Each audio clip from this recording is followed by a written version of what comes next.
مخالفین یہ کہتے ہیں اللہ اکبر کہ صالحین کی ذات اور ان کے بلند مقامات کے ساتھ وسیلہ پکڑنا ایک مطلوب اور جائز امر ہے، کیونکہ اس کی بنیاد منطق اور حقیقت پر قائم ہے، اور وہ اس طرح کہ ہم میں سے کسی کو جب کسی بادشاہ، وزیر یا کسی بڑے حکمران سے کوئی کام ہو تو وہ سیدھا اس کے پاس نہیں جاتا، کیونکہ اسے احساس ہوتا ہے کہ اگر وہ خود سیدھا اس کے پاس چلا گیا تو وہ اس کی طرف التفات نہیں کرے گا۔ لہذا اس صورت میں ہم کسی ایسے شخص کو تلاش کرتے ہیں جو اس کا مقرب ہو، اس کے دربار میں رسائی رکھتا ہو۔ ایسے شخص کو ہم اپنے اور متعلقہ حاکم کے مابین واسطہ بنا لیتے ہیں، ٹھیک ہے جی، کیونکہ اگر ہم اس طریقے کو اختیار کریں تو وہ ہماری بات کو سنتا ہے اور ہماری ضرورت کو پورا کر دیتا ہے۔ اس کے خیال کے مطابق اللہ تعالیٰ کے ساتھ بھی ہماری تعلقات کی نوعیت اسی انداز کی ہے کہ وہ تو سب عظیموں سے عظیم اور سب بڑوں سے بڑا ہے۔ ہم گناہگار، نافرمان اور بارگاہ الہی سے بہت دور ہیں، لہذا ہمیں یہ حق نہیں پہنچتا کہ ہم اسے براہ راست پکاریں۔ اگر ہم نے اسے براہ راست پکارا تو وہ ناکام و نامراد لوٹا دے گا، یا ہماری طرف قطعا نظر التفات نہ فرمائے گا۔ جبکہ کچھ نیک لوگ بھی ہیں، مثلا انبیاء، مرسلین، شہداء، یہ مقربان بارگاہ الہی ہیں، یہ جب بھی دعا کریں وہ ان کی سنتا ہے، جب بھی کسی کی شفاعت کریں وہ ان کی سفارش کو قبول کرتا ہے۔ لہذا کیا ہمارے لیے یہ بہتر نہیں ہے کہ ہم ان کی جاہ کا وسیلہ پکڑیں، اپنی دعا سے پہلے ان کا ذکر کریں، تاکہ ان کے اکرام کی بدولت اللہ تعالی ہماری طرف بھی نظر رحمت سے دیکھ لے، ان کے پاس خاطر سے ہمارے دعا کو بھی قبول کر لے۔ لہذا تم ہم اس نوع کے وسیلے سے کیوں منع کرتے ہو، جبکہ انسان آپس میں انسانوں کے ساتھ معاملہ کرتے ہوئے اس قسم کے وسیلے کو اختیار کرتے ہیں، تو اپنے رب اور معبود کے ساتھ معاملہ میں اس وسیلہ کو کیوں اختیار نہ کریں؟ ہم اس شبہ کے جواب میں عرض کریں گے کہ لوگوں، تم نے یہ بات کر کے در حقیقت خالق کو مخلوق پر قیاس کر لیا ہے۔ تم نے قیوم السماوات والارض، احکم الحاکمین، اعدل العادلین اور رؤوف الرحیم کی ذات اقدس میں ان حکمرانوں کے ساتھ تشبیہ دی ہے جو ظالم، ڈکٹیٹر اور جابر ہیں، اپنے رعایا کی فلاح و بہبود کو پیش نظر نہیں رکھتے، بلکہ اپنے اور رعایا کے مابین پردے لٹکا رکھتے ہیں اور دربان بٹھا دیتے ہیں۔ لہذا لوگوں کے لیے ان تک واسطوں اور وسیلوں کے بغیر رسائی ممکن نہیں ہوتی، اور پھر ان واسطوں اور وسیلوں کو بھی رشوتوں اور عطیوں کے ساتھ خوش کرنا پڑتا ہے۔ ان کے سو ناز اٹھانے پڑتے ہیں، انہیں خوش کرنے کے لیے کئی طرح کے ہیلے بہانے کرنے پڑتے ہیں۔ تو اے عقل کے دشمنوں، تم نے کبھی یہ نہ سوچا کہ جب تم اس قسم کی مثالیں بیان کرتے ہو تو در حقیقت اپنے رب کی مذمت بیان کرتے ہو، اس کی شان میں گستاخی کرتے ہو، اسے ایذا پہنچاتے ہو، اور اللہ تعالیٰ کے بارگاہ میں ایسی باتیں بیان کرتے ہو جو اسے انتہائی ناپسند ہیں اور اس کی ناراضگی کا باعث بنتی ہیں۔ کیا تم نے بھی کبھی یہ نہیں سوچا کہ ان ظالم حکمرانوں اور فاسق و فاجر ڈکٹیٹروں پر قیاس کر کے در حقیقت تم اللہ تعالیٰ کو نہایت بری صفات کے ساتھ موصوف قرار دے رہے ہو؟ تعجب ہے کہ تمہارا دین تمہیں اس بات کی آخر کیسے اجازت دیتا ہے؟ رب تعالیٰ کی تعظیم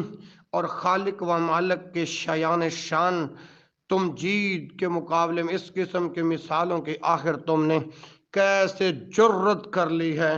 غور فرمائیے کہ اگر کسی کے لیے یہ ممکن ہو کہ وہ کسی حاکم سے بالمشافہ گفتگو کر سکتا ہو، کسی واسطہ و وسیلہ کے بغیر ہم کلام ہو سکتا ہو، تو کیا یہ بات بہتر اور باعث تعریف ہے، یا یہ کہ وہ لمبے لمبے واسطوں اور وسیلوں کے بغیر گفتگو کر ہی نہ سکتا ہو؟ اور میرے بھائیوں، حضرت عمر رضی اللہ عنہ کی باتیں تم بڑے فخر سے بیان کرتے ہو اور لوگوں سے کہا کرتے ہو کہ آپ حد درجہ متواضع تھے، تکبر اور فخر کا آپ کے ہاں نام و نشان تک نہ تھا، آپ لوگوں کے اس قدر قریب تھے، ایک کمزور سے کمزور شخص بھی آپ سے ملاقات کر کے ہم کلام ہو سکتا تھا، حتیٰ کہ ایک اعرابی جاہل درشت مزاج بادیہ نشین بھی آپ کی خدمت میں حاضر ہو کر بغیر کسی واسطہ و وسیلہ کے آپ سے ہم کلام ہو سکتا تھا۔ آپ اس کی ضرورت و حاجت کا جائزہ لیتے، اگر وہ مستحق ہوتا تو اس کی ضرورت کو پورا فرما دیتے۔ تو آپ ہی فرمائیے کہ اس طرح کے حکمران بہتر ہیں یا وہ جن کی مثالیں تم بیان کرتے ہوئے نہیں تھکتے؟ افسوس کہ تم یہ کیسی باتیں کرتے ہو، نامعلوم تمہاری عقلیں کہاں بھٹکتی پھرتی ہیں اور غور و فکر کی صلاحیت کو کہاں گم کر بیٹھے ہو۔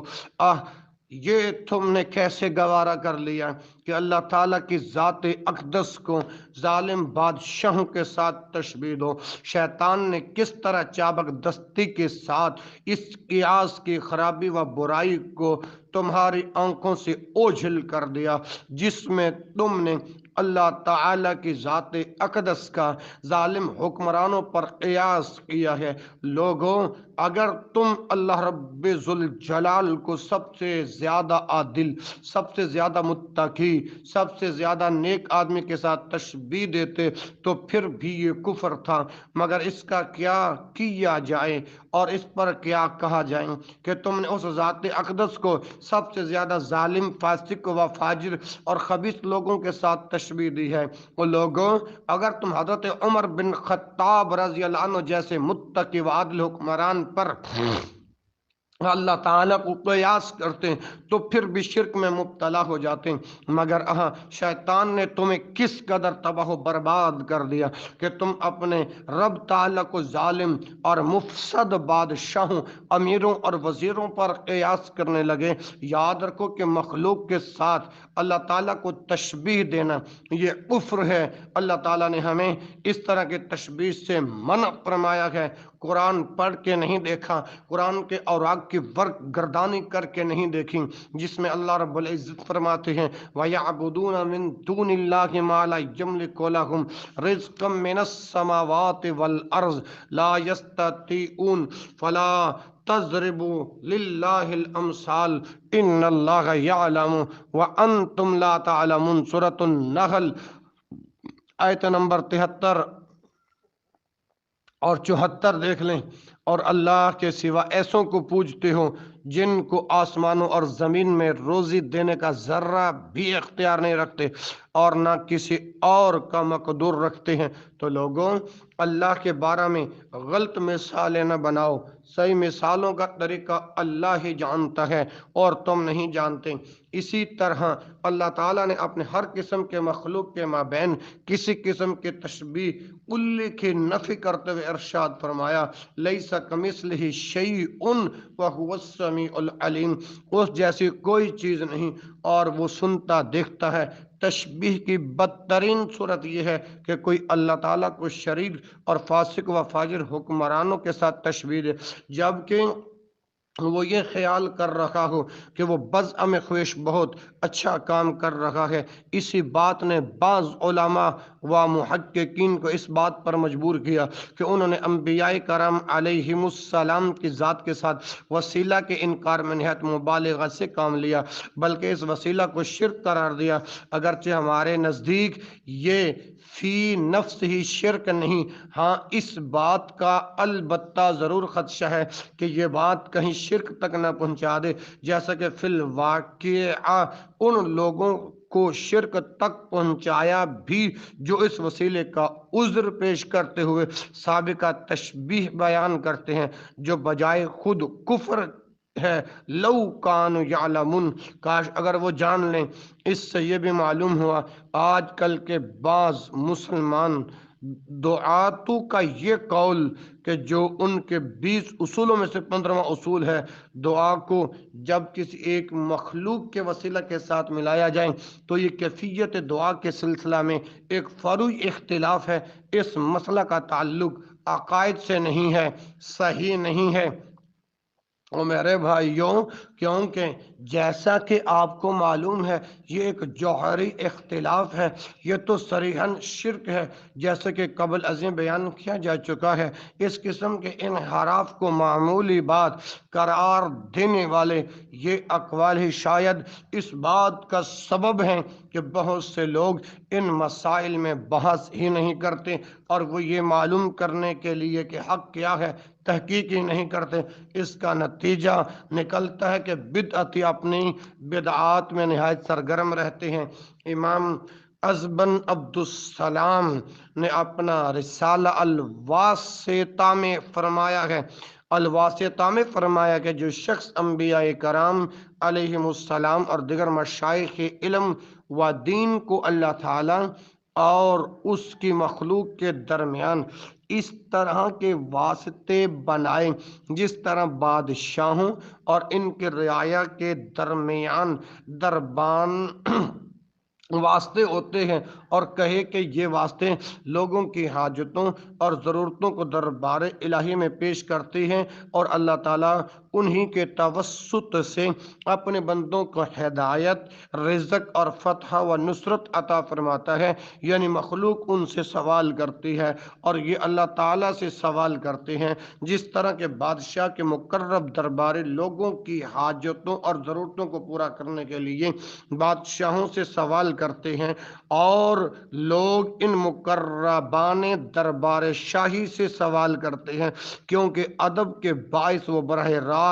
بادشاہ سلامت سے ہم کلام ہونے کا حوصلہ نہیں پاتے، اور پھر براہ راست بادشاہ سے سوال کرنے کے نسبت ان واسطوں اور وسیلوں کے معرفت سوال کرنا ان کے لیے زیادہ منفعت بخش ہوتا ہے، کیونکہ یہ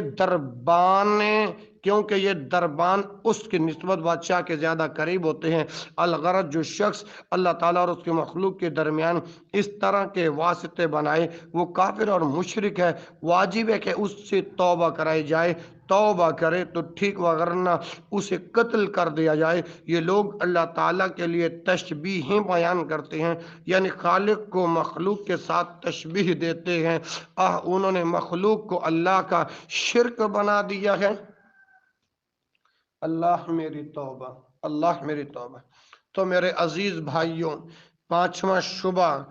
یہ پیش کیا جاتا ہے، کیا یہ وسیلہ جائز بھی نہیں؟ یعنی اگر کوئی شخص یہ کہے تو درست ہے کہ سنت سے یہ ثابت نہیں کہ انبیاء اور صالحین کی ذات کا وسیلہ اختیار کرنا مستحب ہے، لیکن اگر ہم اسے اختیار کر لیں تو اس بات کی کیا دلیل ہے کہ یہ مباح بھی نہیں، کیونکہ اس سے منع بھی تو نہیں کیا گیا؟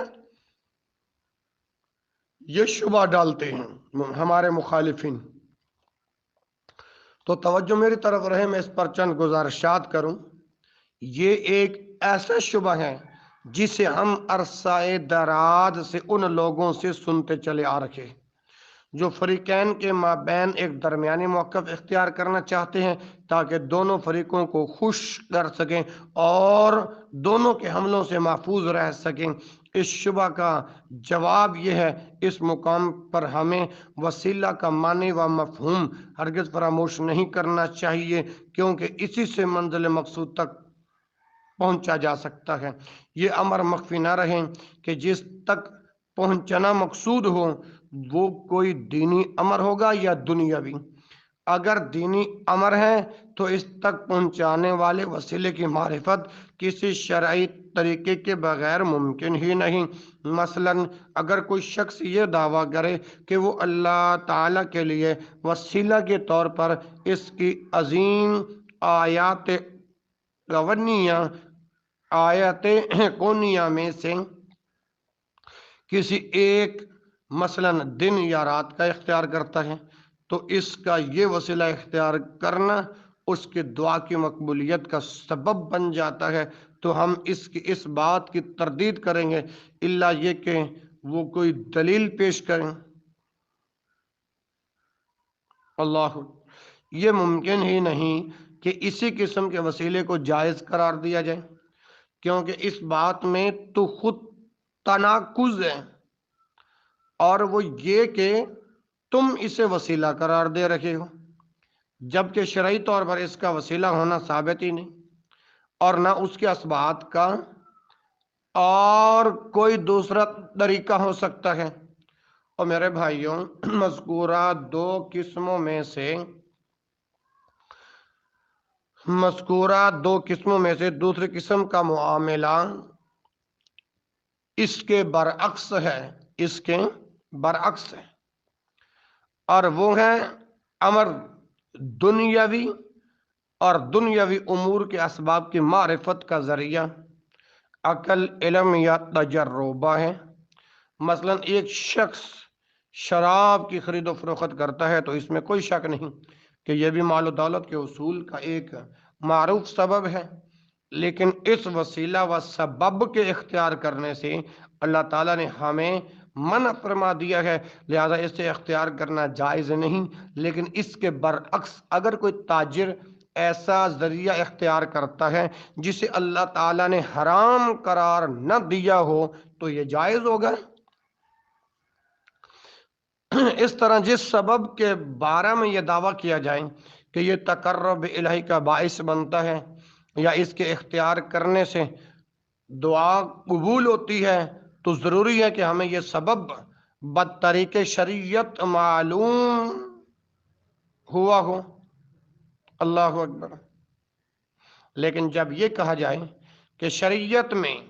اس کی بابت کچھ بھی وارد نہیں، تو پھر اس سبب کو وسیلہ کے نام سے موسوم کرنا جائز نہ ہوگا، تاکہ پھر یہ کہا جائے کہ یہ وسیلہ اختیار کرنا مباح ہے۔ اور میں اپنے ان نشستوں کے اندر، ان اقسام کے اندر، اس موضوع کی گفتگو کے اندر اللہ کی رحمت سے میں دوسری یا تیسری قسط کے اندر تفصیل کے ساتھ گفتگو کر چکا ہوں۔ اور دوسری یہ بات قابل غور ہے میرے بھائیوں کہ وسیلے کی یہ قسم جس کی بابت ہم نے یہ تسلیم کر لیا ہے کہ شریعت میں اس کی بابت کچھ بھی وارد نہیں، شریعت میں وہ موجود ہے جو اس سے بے نیاز کر دیتا ہے، اور وہ ہیں توسلات ثلاثہ، جن کا اس بحث کے آغاز میں ذکر ہو چکا ہے، تو پھر اس وسیلہ کے اختیار کرنے کی آخر ضرورت ہی کیا ہے، جس کی بابت شریعت میں کچھ وارد ہی نہیں،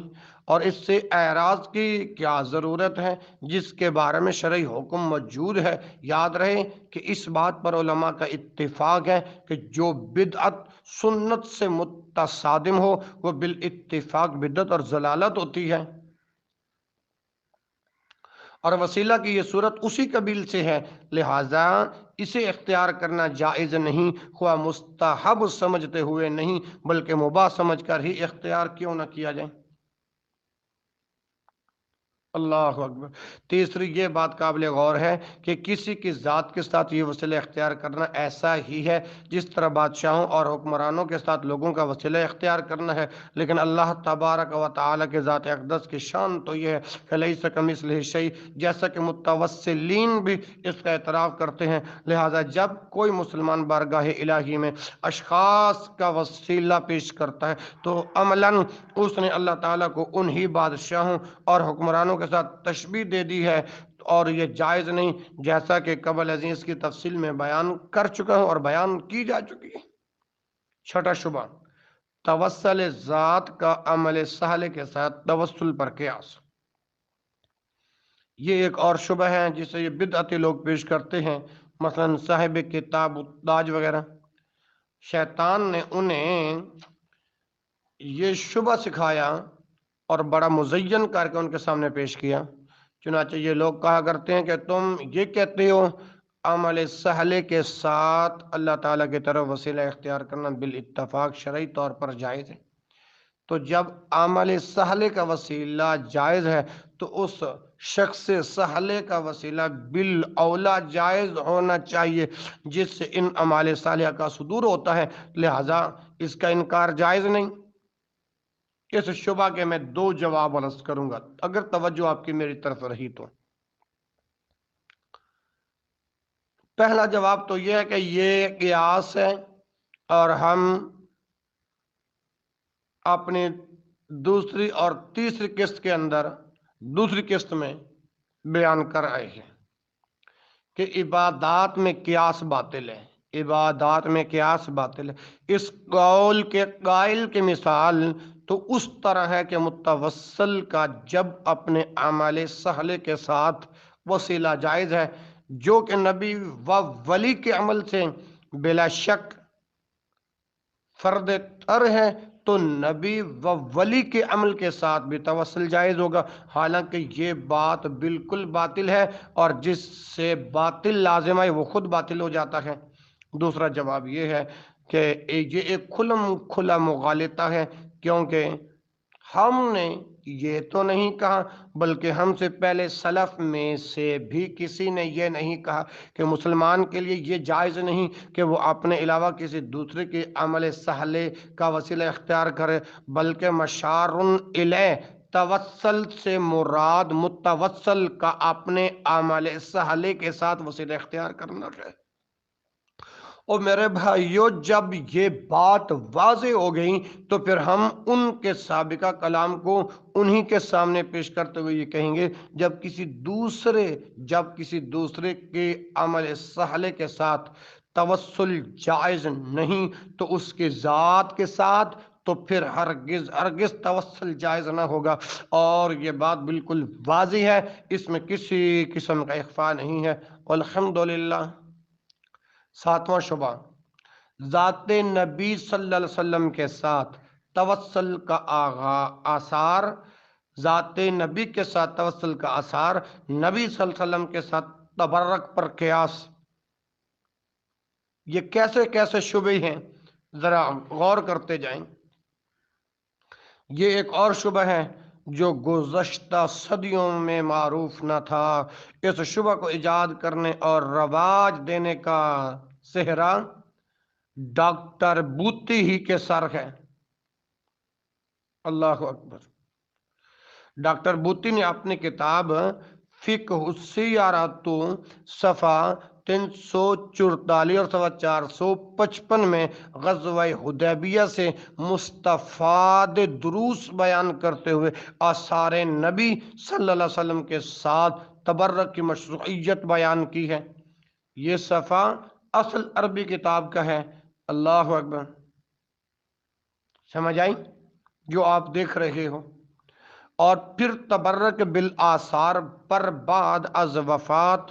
توسل بالذات کو قیاس کیا ہے، اور پھر اس کے نتیجہ میں کسی عجیب و غریب رائے پیش کی ہے جو علماء میں سے کسی سے بھی منقول نہیں، حتیٰ کہ تقلید، جمود، تعصب اور بدعات میں غرق لوگوں میں سے کسی سے بھی ثابت نہیں۔ کوئی شخص یہ خیال نہ کرے ہم اپنی طرف سے یہ بات بنا رہے ہیں یا ڈاکٹر بوتی پر کوئی ظلم کر رہے ہیں، لہذا ہم مکمل طور پر ان کے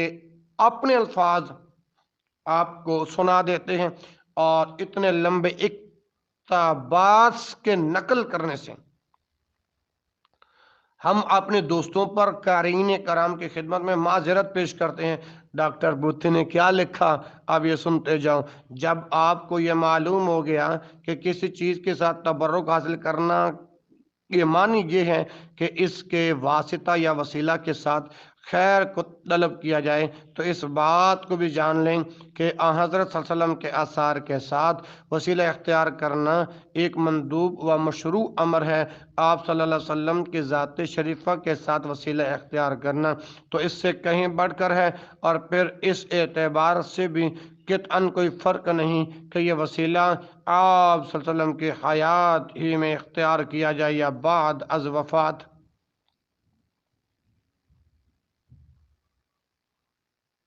کیونکہ آپ صلی اللہ علیہ وسلم کے آثار و فضائل صرف حیات تک ہی محدود نہیں ہیں، لہذا قطعاً کوئی فرق نہیں کہ تبرک و توسل کا تعلق حیات سے ہو یا بعد از وفات سے۔ چنانچہ حضرات صحابہ کرام رضی اللہ عنہم نے بھی وفات کے بعد آپ صلی اللہ علیہ وسلم کے بالوں کا وسیلہ اختیار کیا، جیسا کہ صحیح بخاری کے باب شیب رسول اللہ صلی اللہ علیہ وسلم سے ثابت ہے۔ اس کے باوجود کچھ لوگ گمراہ ہو گئے جن کے دلوں میں اللہ کے نبی صلی اللہ علیہ وسلم کی محبت نہ تھی، انہوں نے بعد از وفات آپ صلی اللہ علیہ وسلم کی ذات کے ساتھ توسل کا انکار کر دیا، اور دلیل یہ دی کہ وفات سے اللہ کے پیغمبر صلی اللہ علیہ وسلم کی تاثیر منقطع ہو گئی ہے، لہذا اب آپ صلی اللہ علیہ وسلم کے ساتھ توسل کے معنی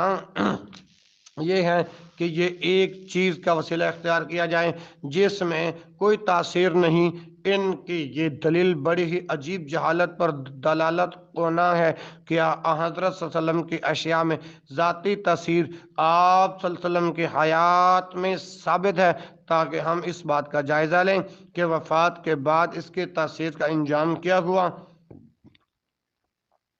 کیونکہ کوئی مسلمان اس بات کی استطاعت نہیں رکھتا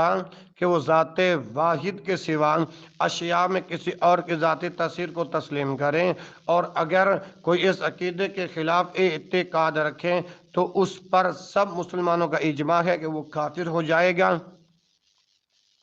تو حضرت صلی اللہ علیہ وسلم یا آپ صلی اللہ علیہ وسلم کے آثار کے ساتھ تبرک و توسل کے یہ معنی نہیں کہ ان کی طرف کسی تاثیر کو منسوب کیا جا رہا ہے، بلکہ بات در حقیقت یہ ہے کہ آپ صلی اللہ علیہ وسلم اللہ کے ہاں علی الاطلاق سارے مخلوقات سے افضل ہیں، اللہ تعالیٰ کی طرف سے بندوں کے لیے رحمت ہیں، لہذا آپ صلی اللہ علیہ وسلم کا وسیلہ اس لیے اختیار کیا جاتا ہے کہ آپ صلی اللہ علیہ وسلم کو رب تعالیٰ کے ہاں تقرب حاصل ہے، اور آپ صلی اللہ علیہ وسلم مخلوق کے لیے رب کی رحمت کبریٰ ہیں۔ اس لیے ایک نبینہ شخص آپ صلی اللہ علیہ وسلم کا وسیلہ اختیار کیا، اللہ کے نبی کا وسیلہ اختیار کیا ایک نبینہ شخص نے، تو اللہ تعالیٰ نے اسے نظر واپس لوٹا دی تھی۔ ڈاکٹر بوتی نے یہاں حاشیہ میں حدیث عامہ ذکر کرنے کے بعد لکھا ہے کہ بعض روایات میں یہ بھی ہے کہ فَإِن كَانَ لَكَ حَاجَةٌ فَافْعَلْ مِثْلَ ذَلِكَ۔ اسی طرح صحابہ کرام رضی اللہ عنہم بھی آپ صلی اللہ علیہ وسلم کے آثار کے ساتھ وسیلہ اختیار کرتے رہتے تھے، اور حضرت صلی اللہ علیہ وسلم انہیں منع نہ فرماتے۔ ہم قبل ازیں یہ بھی بیان کر آئے ہیں استسقاء میں اہل صلاح و تقوی اور اہل بیت نبوت کی سفارش پیش کرنا مستحب ہے، اور اس بات پر جمہور ائمہ و فقہا کا اتفاق ہے، حتیٰ کہ ان میں شوکانی، ابن قدامہ اور صنعانی رحمہم اللہ بھی شامل ہے، لہذا آپ صلی اللہ علیہ وسلم کی موت و حیات کے مابین فرق کرنا غلط مبحث ہے، اور بلکہ یہ بحث ہی بڑی عجیب و غریب سی لگتی ہے، کیونکہ اس بحث کی کوئی گنجائش نہیں۔ ڈاکٹر بوتی کے اس کلام پر میرے بھائیوں ہمارے کئی ایک اعتراضات ہیں، جن میں سے چند ایک آپ کے سامنے رکھتا ہوں۔ نمبر 1، ہم پہلے بھی اپنے دوسری قسط کے اندر یہ بیان کر آئے ہیں اور تیسری قسط کے شعروں میں کہ بوتی سلفیوں پر یہ اعتراض کرتے ہیں، بلکہ الزام لگاتے رہتے ہیں کہ ان کے دل میں محبت رسول صلی اللہ علیہ وسلم سے خالی ہیں، اور اس سلسلہ میں ان کا استدلال یہ ہے کہ سلفیوں نے بعد از وفات اللہ کے نبی صلی اللہ علیہ وسلم کے ذات اقدس کے ساتھ توسل کا چونکہ انکار کر دیا، لہذا ان کے دل حب رسول صلی اللہ علیہ وسلم سے خالی ہیں، حالانکہ یہ ایک بالکل باطل الزام بلکہ بلا شک و شبہ ایک نہایت ظالمانہ بہتان ہے۔ اگر انہوں نے خالص توبہ نہ کی تو اللہ تعالیٰ اس کا سخت حساب لیں گے، کیونکہ کسی دلیل و برہان کے بغیر محض گمان کی بنیاد پر انہوں نے ہزارہ مسلمانوں کی تکفیر کر دی ہے، اور یہ امر مسلم ہے کہ وہم و گمان حق کا کچھ مقابلہ نہیں کر سکتے۔ نمبر 2،